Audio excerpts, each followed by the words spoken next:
International space station, जहां दुनिया भर के वैज्ञानिक अपने ग्रह के बाहर अकेले रहकर रिसर्च करते हैं। लेकिन तब क्या हो जब यही अकेलापन उनके लिए वरदान बन जाए? तो क्या होगा जब स्पेस स्टेशन से एस्ट्रोनॉट्स देखते हैं कि पृथ्वी पर अचानक वर्ल्ड वॉर 3 शुरू हो चुका है और पूरी दुनिया तबाह होने जा रही है। फिर शुरू होती है अलग अलग देशों के एस्ट्रोनॉट्स के खुद को बचाने की जंग। अब कहानी की शुरुआत एक डायस्टोपियन अल्टरनेट अर्थ से होती है, जहां का इतिहास हमारी अपनी पृथ्वी से थोड़ा अलग घटा है। यहाँ कोल्ड वॉर के बाद अमेरिका और सोवियत यूनियन ने हाथ मिला लिए। फिर उन्होंने पृथ्वी के बाहर एक स्पेशल स्पेस सेंटर बनाया, जिस पर अमेरिका और रशिया दोनों के एस्ट्रोनॉट्स बराबर मात्रा में एक साथ रहकर काम किया करेंगे। यहाँ सिर्फ एक सोयूज नाम का रॉकेट ही है जिससे पृथ्वी से इस स्पेस स्टेशन पर आया और जाया जा सकता है। अब प्रेजेंट टाइम में 2 अमेरिकन एस्ट्रोनॉट्स कीरा और क्रिस इसी सोयूज रॉकेट में बैठकर स्पेस स्टेशन पर जा रहे हैं। कीरा तो आज बहुत एक्साइटेड है क्योंकि वो लाइफ में पहली बार स्पेस में जाकर वहां रहा करेगी, जबकि क्रिस पृथ्वी पर कुछ महीनों की छुट्टियों के लिए गया था। दोनों अब कई घंटों के सफर के बाद फाइनली मेन स्टेशन पर पहुंच ही जाते हैं, जहां कि उनका उनके बाकी साथियों ने अच्छे से वेलकम किया। अमेरिका से कैप्टन गॉर्डन यहां पहले से मौजूद थे, यानी कि अब स्पेस स्टेशन पर कुल मिलाकर 3 अमेरिकन एस्ट्रोनॉट्स मौजूद हैं। कुल 3 ही मेंबर्स रूस से भी थे, वेरोनिका और 2 भाई निकोलाई और एलेक्सी। अब इतने सालों से एक साथ काम करने से इन दोनों ही देशों के एस्ट्रोनॉट्स में अच्छे संबंध बन गए। वे लगभग अपनी सारी रिसर्च एक साथ मिलकर पूरी करते। वहीं कीरा का चूंकि इस पूरे स्पेस स्टेशन में आज पहला दिन है, तो रशियन एस्ट्रोनॉट वेरोनिका उसे समझाने लगती है कि वो इस स्टेशन को अपना घर समझे और यहाँ रहने वाले मेंबर्स को अपने फैमिली मेंबर्स, तभी वे एक साथ मिलकर सेफ रह सकेंगे। साथ में घर से इतनी दूर उनका मन भी लगा रहेगा। फिर कमांडर गॉर्डन अब कीरा को पूरा स्टेशन दिखाता है, कैसे यहाँ पर इंटरनेट कभी कभी स्लो चलता है, तो वो रेगुलर बेसिस पर अपने घर पर वीडियो कॉल नहीं कर पाएगी। साथ में बाहर से लगातार एक तेज मशीन के चलने की आवाजें आ रही थी, जिसके बारे में कीरा को गॉर्डन ने रिवील किया कि ये मशीन उनके पूरे स्पेस स्टेशन का लाइफ सपोर्ट सिस्टम है और अगर ये आवाज आनी बंद हो जाए तो उनमें से कोई नहीं बचेगा, क्योंकि स्टेशन से ऑक्सीजन कम होने लगेगी। फिर गॉर्डन अब कीरा को स्टेशन में उसका पर्सनल स्पेस बताकर जहां वो अपना सामान रख सकती है उसे अकेला छोड़ देता है। कीरा तो अब सबसे पहले पृथ्वी से लाए हुए सारे ही चूहों को स्टोर करने लगी, जिन पर उसे आने वाले दिनों में स्पेस में एक्सपेरिमेंट्स करने थे। तभी यहाँ रशियन मेंबर एलेक्सी आ गया। उसने बताया कि वे भी पहले रशिया से ऐसे ही एक्सपेरिमेंट्स के लिए चूहे लाए थे, लेकिन अब उनमें से कोई नहीं बचा। और एलेक्सी अब मजाकिया लहजे में कहता है कि लगता है इस बार अमेरिकन चूहों के मरने की बारी है। इसके बाद कीरा अब स्टेशन के अपने सारे मेंबर्स को जानना शुरू करती है, कैसे यहाँ दोनों ही देशों के एस्ट्रोनॉट्स एक साथ एक्सरसाइज करते, साथ में खाना खाते और एक साथ रिसर्च करते। खाने के बाद वे सभी अब कीरा को स्टेशन की सबसे बाहर वाले विंडो से पृथ्वी दिखाने ले गए, जो कि अब स्पेस से बहुत सुंदर लग रही थी। आसमान में तैरता हुआ एक नीला सफेद गोला, जो कि करीब 800 करोड़ लोगों का घर है। यहाँ स्पेस से पृथ्वी पर ना किसी देश की बाउंड्री दिखाई देती है और ना ही ये अंदाजा लगाया जा सकता है कि नीचे कौन कौन से देश किन छोटी वजहों से आपस में लड़ रहे हैं, एक दूसरे को मार रहे हैं। खुद रूस और अमेरिका की इतनी पुरानी दुश्मनी के बावजूद दोनों देशों के एस्ट्रोनॉट्स इस स्टेशन में एक साथ काम करते हैं। इसके बाद कीरा को आज पहले दिन जीरो ग्रेविटी में सोने में दिक्कत होने लगती है, क्योंकि वो आज ही पृथ्वी से आई थी। तो वेरोनिका ने उसे बेल्ट से बांधने में मदद की, एक बड़ी बहन की तरह। लेकिन अभी किसी को अंदाजा तक न था कि जिस स्टेशन में वे इतने सुकून से रहते हैं, यहाँ से पृथ्वी इतनी सुंदर दिखाई देती है। आज की रात उनकी चैन के सोने की आखिरी रात है। आज के बाद से सब बदलने वाला है। अब सुबह उठकर सबने नोटिस किया कि अचानक से न सिर्फ उनके सारे कंप्यूटर्स डाउन हो गए हैं, बल्कि साथ में उनका पृथ्वी के बेस से कोई संपर्क भी नहीं हो रहा। और ऐसा होना नॉर्मल नहीं था, क्योंकि कई दशकों के इतिहास में ऐसा पहले कभी नहीं हुआ। हालांकि अब भी हर किसी को लगता है कि ये कोई टेक्निकल ग्लिच होगी और कुछ ही देर में पृथ्वी के बेस से सब कुछ रिस्टोर हो जाएगा। कीरा तो जल्दी से अपने चूहों को देखने गई, लेकिन अब यहाँ बिना ग्रेविटी वाले अजीब से एनवायरनमेंट में आने से उसके सारे चूहों ने एक दूसरे को ही चोट पहुंचा रखी थी। वे रात को डर के मारे एक दूसरे को ही काटने लगे, जिस पर कीरा को बुरा लगता है। तो वो कुछ समय अकेले बिताने अब बाहर वाली विंडो पर चली गई और यहीं पर उसे एक हैरान कर देने वाला नजारा दिखाई देता है। उसने देखा कि पृथ्वी के कई अलग अलग हिस्सों पर धमाके हो रहे हैं।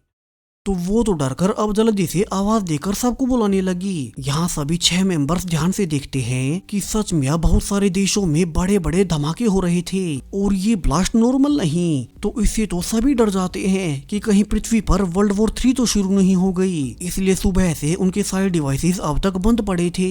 अमेरिकन और रशियन एस्ट्रोनॉट्स अब जल्दी से अपने अपने देशों के बेस पर संपर्क करने की कोशिश करने लग जाते हैं, ताकि जितना जल्दी हो सके वे पृथ्वी की हालातों के बारे में जान सकें। लेकिन अब कुछ भी ढंग से काम नहीं कर रहा और सबको चिंता होने लगती है। तभी कमांडर गोल्डन को अपने पर्सनल कंप्यूटर पर एक अमेरिकन बेस से मैसेज मिलता है और इसमें लिखा था कि अब से वे उसे जो भी बताएंगे उसे चुपचाप पढ़ना है। उनके इन मैसेजेस के बारे में रशियन एस्ट्रोनॉट्स को कुछ नहीं पता चलना चाहिए। तभी अब मैसेजेस में लिखकर गोल्डन के पास जानकारी आने लगी कि कैसे कल रात से ही अमेरिका और रूस के बीच आपस में जंग शुरू हो चुकी है। इतना ही नहीं, उनके साथ कई सारे देश और भी मिल गए, यानी कि अब ये पूरी वर्ल्ड वॉर बन चुकी है। दुनिया के आधे से ज्यादा देश एक दूसरे के ऊपर अटैक कर चुके हैं और इसमें सारे न्यूक्लियर देश भी शामिल हैं। तो अब गोल्डन को उसके अमेरिकन बेस से ऑर्डर दिया गया कि वो अपने दोनों अमेरिकन मेंबर्स को इकट्ठा कर इस पूरे स्पेस स्टेशन को अपने कब्जे में ले ले, फिर चाहे उन्हें इसके लिए किसी भी हद तक क्यों न जाना पड़े। बेशक से उन्हें तीनों एस्ट्रोनॉट्स को बंधक बनाकर उन्हें जान से मारना पड़े, लेकिन उन्हें किसी भी कीमत पर अपने ऑर्डर को पूरा करना होगा और इस स्पेस स्टेशन को कब्जे में करना होगा। अब जैसा कि होना ही था, ये पूरी जानकारी मिलते ही गोल्डन के पैरों के नीचे से जमीन खिसक गई। नीचे अब तक पता नहीं पृथ्वी पर अब तक कितने सारे लोग ऑलरेडी मर चुके होंगे। ऊपर से उन्हें रशियन एस्ट्रोनॉट्स को धोखा देने का ऑर्डर मिला है। गोल्डन अब नीचे से कुछ और भी पूछ पाता इसके पहले ही उसका अपने बेस से संपर्क फिर से टूट जाता है। तो कमांडर गोल्डन अब जल्दी से अपने बाकी दोनों मेंबर्स को इकट्ठा कर उन्हें पूरी सिचुएशन समझाता है। हालांकि उसने दोनों साथियों से कहा कि अभी उन्हें ये सारी इन्फॉर्मेशन तीनों रशियन मेंबर्स को नहीं बतानी है, क्या पता वे इससे डर जाए और उन्हीं पर अटैक कर दे। दरअसल कमांडर गोल्डन अभी कुछ समय के लिए अपने रशियन साथियों पर अटैक नहीं करना चाहते। उसने बाकी दोनों से भी कहा कि वे पहले कुछ देर नीचे सिचुएशन का ठीक होने का इंतजार करेंगे और तब तक वे रशियन मेंबर्स को कुछ नहीं बताएंगे। यहाँ गोल्डन बेस से ऑर्डर्स होने के बावजूद भी रशियन मेंबर्स पर पहले अटैक नहीं करना चाहता। वहीं अब जैसा कि होना ही था, ये पूरी जानकारी पाकर क्रिस और कीरा भी बहुत परेशान हो गए। उन्हें तो अपनी अपनी फैमिलीज की चिंता भी थी जो कि पृथ्वी पर ही हैं। सो कीरा अब ये पता करने के लिए कि क्या रशियन मेंबर्स को कुछ भी पता चला है, वो उनके पास जाती है। लेकिन अभी तक रशियंस का अपने बेस से कोई संपर्क नहीं हुआ था। तभी निकोलाई ने रिवील किया कि उनका अपने बेस से अगले 24 घंटों में अगर संपर्क नहीं हुआ तो उनका ये पूरा स्पेस स्टेशन अपने ऑर्बिट से नीचे गिरने लगेगा और सिर्फ 24 घंटों के बाद पृथ्वी पर जाकर क्रैश कर जाएगा। वहीं अभी के लिए वे सोयूज रॉकेट से वापस पृथ्वी पर भी नहीं जा सकते। पहला, उन्हें नीचे पता ही नहीं कि वॉर के चलते कौन सी जगह सेफ बची होगी, तो वे लैंड कहाँ करेंगे। और दूसरा, उस रॉकेट में सिर्फ 2 ही मेंबर्स जा सकते हैं, तो फिर बाकियों का क्या होगा। यानी कि हालात बद से बदतर होते जा रहे हैं। अभी किसी को नहीं पता कि नीचे पृथ्वी पर क्या सिचुएशन चल रही है, क्या वहाँ कोई जीवित भी बचा होगा। तभी निकोलाई एक आइडिया देता है। उसने बताया कि उसकी थ्योरी के अनुसार अगर वे स्पेस स्टेशन के बाहर जाकर अपने कम्युनिकेशन एंटीना को अपग्रेड कर दें तो शायद से वे नीचे संपर्क कर पाएंगे और फिर उनका ये स्टेशन भी नहीं गिरेगा। लेकिन इसके लिए उनमें से किसी एक को सूट पहनकर बाहर स्पेस में जाना होगा और इसकी सबसे ज्यादा ट्रेनिंग कमांडर गोल्डन को ही है। कमांडर गोल्डन भी इसके लिए मना नहीं करता और वो सूट पहनकर रेडी होने लगा। रशियन एस्ट्रोनॉट वेरोनिका उसकी मदद कर रही थी। दरअसल अलग अलग देशों के होने के बावजूद दोनों का आपस में अफेयर चल रहा है और वे तो पृथ्वी पर वापस जाकर शादी भी करने वाले हैं। हालांकि अब वेरोनिका के जाने के बाद दोनों अमेरिकन मेंबर्स क्रिस और कीरा गोल्डन को सावधान करते हैं। उन्होंने कहा कि क्या ये अजीब नहीं है, रशियन मेंबर निकोलाई ने बाहर जाने का आइडिया दिया है और उसने जानबूझकर गोल्डन का ही नाम लिया, तो कहीं इसमें रशियंस की कोई चाल तो नहीं और कहीं वे उन पर पहला वार तो नहीं कर रहे। हालांकि गोल्डन कहता है कि उसे वेरोनिका पर पूरा भरोसा है, वो तो उसे शादी भी करने वाला है। वैसे भी रशियंस का उनका अपने बेस से कोई संपर्क नहीं हुआ, तो अभी उन्हें डरने की कोई जरूरत नहीं। वैसे भी अभी के लिए उन्हें अपने स्टेशन को बचाने के बारे में सोचना है। तभी गोल्डन अब जब स्टेशन के बाहर निकला ही था तो वो ये देखकर हैरान रह गया कि उनकी पूरी पृथ्वी जो कि नीली हुआ करती थी अब उसमें बड़े बड़े लाल धब्बे दिखाई देने लगे हैं। यानी कि नीचे कई सारे देशों में न्यूक्लियर बॉम्ब्स गिराने शुरू कर दिए और उनमें करोड़ों लोग मारे जा रहे हैं। देशों के देश तबाह हो चुके हैं। पृथ्वी के आधे से ज्यादा हिस्से में अब कोई भी इंसान नहीं बचा होगा। कमांडर गोल्डन अब इस सब के बारे में कीरा को रेडियो पर बताता है। उसने उसे सतर्क भी किया कि वो रशियंस को विंडो के पास न जाने दे ताकि वे पृथ्वी का खौफनाक नजारा न देख सके और उन्हें सच्चाई पता न चले। कमांडर गोल्डन अब नीचे धमाकों में उबलती हुई पृथ्वी को देखते हुए जल्दी से अपने मिशन को पूरा करने लगता है। जबकि स्टेशन के अंदर रशियन एस्ट्रोनॉट एलेक्सी अब क्रिस के रूम में जाकर उसके टॉयलेट को यूज करने को कहता है क्योंकि उसके वाला टॉयलेट काम नहीं कर रहा। लेकिन अब जब क्रिस किसी काम से बाहर गया ही था तो एलेक्सी बाथरूम से बाहर निकल आया। दरअसल ये तो उसकी चाल थी और वो तो यहाँ बाहर गए गोल्डन का स्टेशन के रेडियो से संपर्क तोड़ने के लिए कम्युनिकेशन की वायर काटने आया था जो कि क्रिस के रूम में थी। यानी कि रशियंस का सच में ही गोल्डन को बाहर भेजकर उसे मारने का प्लान है। उन्हें भी पहले ही सब कुछ अपने बेस से पता चल गया था और उन्होंने तो ऑलरेडी पहला वार भी कर दिया है। हालांकि एलेक्सी अब वायर काटने से पहले बहुत सोचता भी है क्योंकि वे इतने सालों से एक साथ काम कर रहे थे। फिर भी उसने अपने देश के लिए वायर काट ही दी जिससे अब तुरंत गोल्डन का कनेक्शन कीरा से टूट जाता है। गोल्डन अब स्टेशन के अंदर किसी से भी बात नहीं कर सकता। अंदर दोनों ही अमेरिकन मेंबर्स कीरा और क्रिस परेशान हो जाते हैं। बाहर उनका कमांडर गोल्डन ठीक तो होगा, कहीं उसे कुछ हो तो नहीं गया। उनके साथ में ही वेरोनिका भी परेशान थी। जबकि बाहर तो गोल्डन अब कांटेक्ट ना होने के बावजूद एंटीना को अपग्रेड करने में लग जाता है। उसे लग रहा था कि अंदर से उसके साथी सब ठीक कर देंगे। लेकिन अब काफी देर इंतजार करने के बावजूद जब गोल्डन का किसी से भी संपर्क नहीं हुआ तो वो भी परेशान होने लगता है। ऊपर से स्टेशन के लगातार घूमने से गोल्डन एंटीना तक पहुंच नहीं पाता क्योंकि उसकी सेफ्टी वायर इतनी लंबी नहीं थी। तो वो अब सबकी भलाई के लिए अपनी वायर को खोलकर एंटीना वाले स्ट्रक्चर की ओर कूद गया। लेकिन अब यहाँ आकर वो ये देखकर हैरान रह जाता है कि स्टेशन का एंटीना बिल्कुल परफेक्ट लग रहा था और इसे तो अपग्रेड करने की कोई जरूरत ही नहीं है। वो समझ गया कि ये सब उसे बाहर निकालने का ट्रैप था और ये सब रशियंस ने प्लान कर रखा था। वहीं अब तो गोल्डन रशियंस के प्लान के बारे में अंदर अपने बाकी दोनों साथियों को कुछ बता भी नहीं सकता। उसका रेडियो से कनेक्शन ही टूट चुका है। तभी अंदर कंट्रोल रूम से निकोलाई अपने प्लान के अनुसार गोल्डन को कैमरा से देखने लगता है और फिर वो स्टेशन के एक हिस्से को हिलाने लगा। दरअसल वो तो गोल्डन पर बाहरी अटैक कर रहा था और जैसा कि होना ही था गोल्डन को टक्कर लगते ही अब वो डिसबैलेंस होते हुए हवा में उड़ते हुए स्टेशन से दूर जाने लगा। अंदर क्रिस खिड़की से भी देखता है कि उनका कमांडर गोल्डन अब स्टेशन से दूर तैरता जा रहा है और उसे बचाया नहीं जा सकता क्योंकि जब उन्होंने सेफ्टी वायर को खींचा तो इसे तो गोल्डन ने पहले ही खोल दिया था। अब कीरा अकेले में क्रिस से कहती भी है कि ये एक्सीडेंट कैसे हुआ और क्या उनका कमांडर अब भी जीवित होगा। लेकिन क्रिस ने कहा कि नहीं, स्पेस में ऐसे बह जाने से अब वे उन्हें कभी नहीं बचा सकते। उसे अंदर ही अंदर शक हो चुका है कि गोल्डन के साथ जो कुछ भी हुआ उसमें जरूर रशियंस का हाथ है। तो वहीं दूसरे कमरे में दोनों रशियंस भाइयों ने वेरोनिका को सब बता दिया कैसे उन्हें भी कुछ देर पहले अपने रशियन बेस से ऑर्डर आ चुके थे कि नीचे वॉर के बाद अब वे अमेरिकन को खत्म कर स्पेस स्टेशन पर कब्जा कर लें। इसलिए उन्होंने जानबूझकर गोल्डन का स्टेशन से रेडियो कम्युनिकेशन ही काट दिया। हालांकि अब भी वे वेरोनिका को पूरा सच नहीं बताते कि निकोलाई ने ही जानबूझकर गोल्डन को स्पेस में फेंका था क्योंकि बेशक से वेरोनिका रूस से हो लेकिन वो गोल्डन से प्यार किया करती है। वेरोनिका अब भी सच्चाई से अनजान एलेक्सी से रिक्वेस्ट करती है कि उन्हें बाहर जाकर गोल्डन को ढूंढना चाहिए। क्या पता वो अब भी कहीं स्टेशन पर अटक गया हो। लेकिन एलेक्सी ऐसा करने से मना कर देता है। फिर निकोलाई ने वेरोनिका से कहा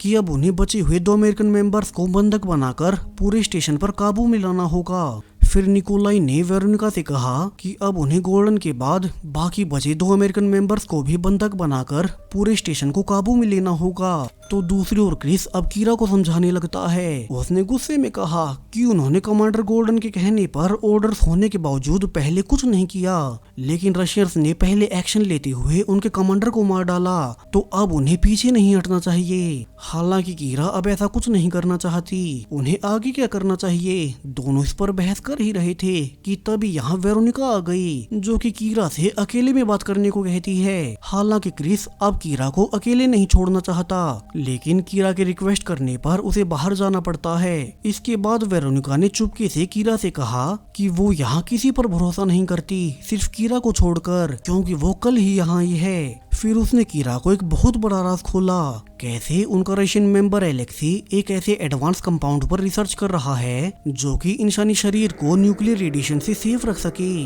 दरअसल अब पृथ्वी पर न्यूक्लियर वॉर के चलते शायद से 99% जनसंख्या खत्म हो चुकी होगी, और अगर वे नीचे उतरेंगे तो एलेक्सी की वो खोज उन्हें न्यूक्लियर रेडिएशन से बचने में मदद करेगी। इसके बाद दोनों ही आपस में शेयर कर लेती हैं कि कैसे उनके अलग अलग बेसिस से उन्हें ऑर्डर्स आए थे कि वे अपने अपने देशों के लिए स्पेस स्टेशन को कब्जे में कर लें। लेकिन वेरोनिका अब कीरा अब साथ मिलकर उन ऑर्डर्स को न मानने का फैसला करती हैं। दरअसल वेरोनिका का इस पूरी सिचुएशन को लेकर एक खास प्लान है। वो कीरा को एलेक्सी के लॉकर की चाबी देते हुए कहती है कि उसी में उसने वो रेडिएशन से बचने का सॉल्यूशन छुपा रखा है, जो कि न्यूक्लियर रेडिएशन तक को भी असर कर सकता है। तो वेरोनिका अब बाहर जाकर सभी मेंबर्स को बिजी रखेगी, तब तक कीरा अकेले में उसके लॉकर से वो सॉल्यूशन चुरा ले। इसके बाद वेरोनिका ने कीरा को रशिया के स्पेशल कंट्रोल रूम खोलने को कहा, जहाँ की उनकी सीक्रेट फाइल्स और स्पेस से जुड़ी सारी रिसर्च रखी हुई है। यहाँ वेरोनिका के प्लान के अनुसार कीरा लॉकर से सॉल्यूशन और फिर उस रूम से रिसर्च और फाइल्स ले आएगी, जिसके बाद दोनों साथ में सोयूज रॉकेट में बैठकर चुपके से पृथ्वी पर चले जाएंगे और वे इसके बारे में और किसी को नहीं बताएंगे। वहाँ वे पृथ्वी पर अपने अपने देशों के लोगों को न्यूक्लियर रेडिएशन से बचा सकते हैं और इसमें दोनों का फायदा होगा। हालांकि अब कीरा को शुरुआत में डर लगता है कि क्या उसे अपने साथी क्रिस को बताए बिना वेरोनिका पर भरोसा करना चाहिए, लेकिन वेरोनिका के प्लान के अनुसार वो अपने साथी एलेक्सी का रेडिएशन से बचने वाला सॉल्यूशन लाकर उन दोनों के देशों के लोगों की जान बचा सकती है। तो कीरा ने आखिरकार हाँ कह दी। वेरोनिका अब प्लान के अनुसार स्टेशन में डिस्ट्रैक्शन क्रिएट करने के लिए एक टॉर्च उठा लेती है। फिर उसने जोर से चिल्लाकर सबको इकट्ठा कर लिया। वो उन्हें धमकी देती है कि अगर कोई भी उसके करीब भी आया तो वो ऑक्सीजन खोलकर पूरे स्टेशन में आग लगा देगी और उनमें से कोई नहीं बचेगा। तो वहीं दूसरी ओर प्लान के अनुसार अब कीरा उन सब से छुपकर एलेक्सी के लॉकर को खोलती है, जैसा कि उसे वेरोनिका ने करने को कहा था। लेकिन तभी किस्मत से यहाँ क्रिस आ गया।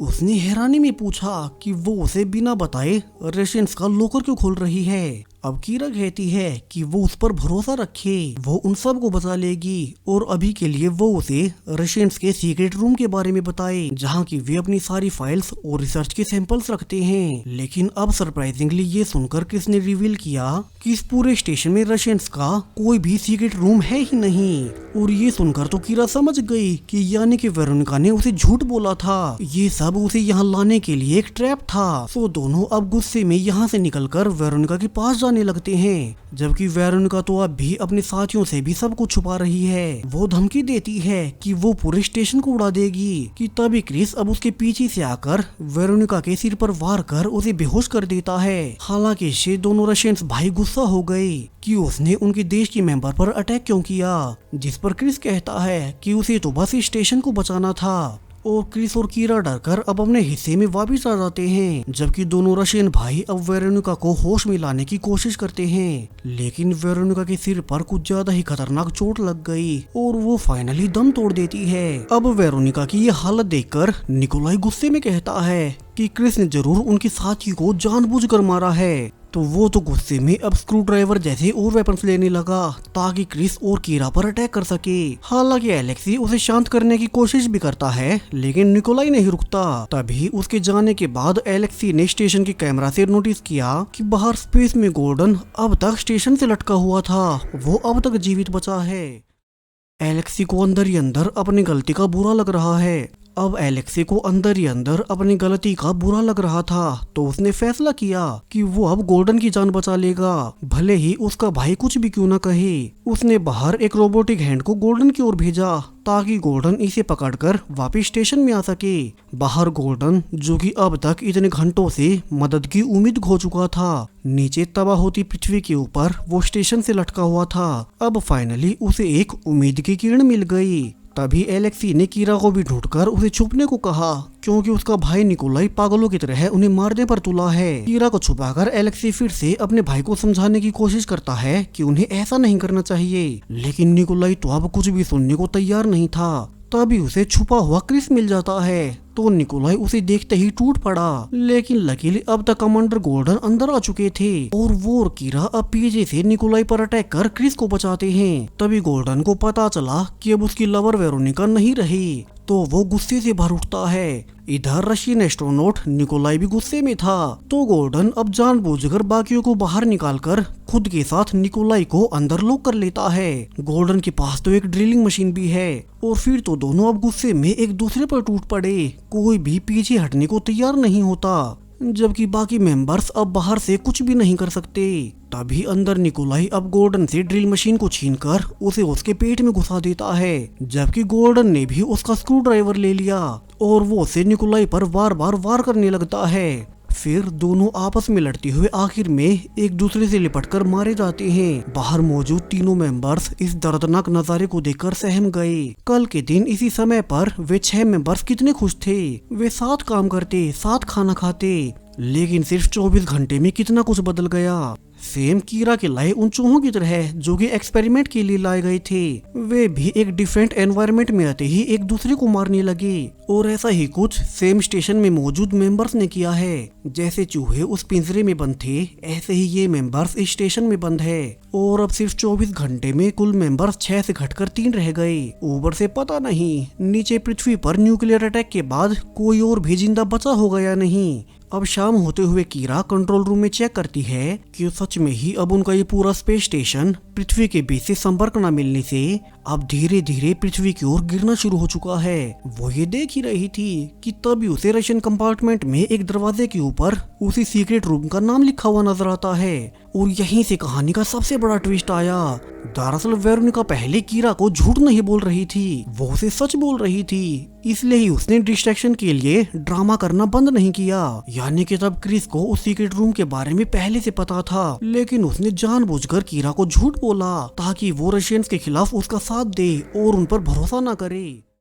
वहीं उसके झूठ से कीरा को लगा कि वेरोनिका उसे फंसा रही है, लेकिन ऐसा था नहीं। वो तो सच में ही रेडिएशन से बचने वाला सॉल्यूशन लेकर पृथ्वी पर बचे हुए लोगों को बचाना चाहती थी। लेकिन क्रिस के कीरा को झूठ बोलने से सब बदल गया। इसका ये भी मतलब है कि क्रिस ने जानबूझकर वेरोनिका के सिर पर तेजी से वार किया था ताकि वो बचे ही ना। अब पूरी सच्चाई जानने के बाद कीरा गुस्से में क्रिस के रूम में जाती है, ये पूछने के लिए कि उसने ये सब क्यों किया। आखिर वे सब साथ मिलकर दुनिया को बचा सकते थे। लेकिन अब उसने नोटिस किया कि क्रिस तो यहाँ है ही नहीं, लेकिन यहाँ आसपास का सारा सामान बिखरा हुआ था। साथ में यहाँ रेडिएशन से बचने वाला सैंपल भी नहीं है। और कीरा यहाँ से सब समझ गई। दरअसल क्रिस तो अकेला ही उस सोयूज रॉकेट में बैठकर पृथ्वी पर निकलने वाला है। उसने इसकी पूरी तैयारी कर ली, क्योंकि ये स्पेस स्टेशन कुछ ही घंटों में क्रैश कर जाएगा। वहीं वो उस रेडिएशन से बचने वाले सोल्यूशन का इस्तेमाल सिर्फ अपने लोगों को बचाने के लिए करेगा। कीरा अब जल्दी से शिप में क्रिस को ढूंढने लगती है, कहीं वो निकल ना जाए। कि तभी उसका ध्यान शिप के लाइफ सपोर्ट सिस्टम पर गया, जो कि अब बंद हो चुका था। दरअसल इसे क्रिस ने ही जानबूझकर बंद कर दिया। कीरा को शुरू में बताया गया था कि अगर ये बंद हुआ तो जल्द ही पूरा स्टेशन तबाह होने वाला है। अब कीरा इसके बाद किचन में जाकर देखती है कि क्रिस तो यहाँ सब नॉर्मल होने का नाटक कर खाना पका रहा है। शायद वो सारे खाने को इकट्ठा कर अपने साथ पृथ्वी पर ले जाएगा।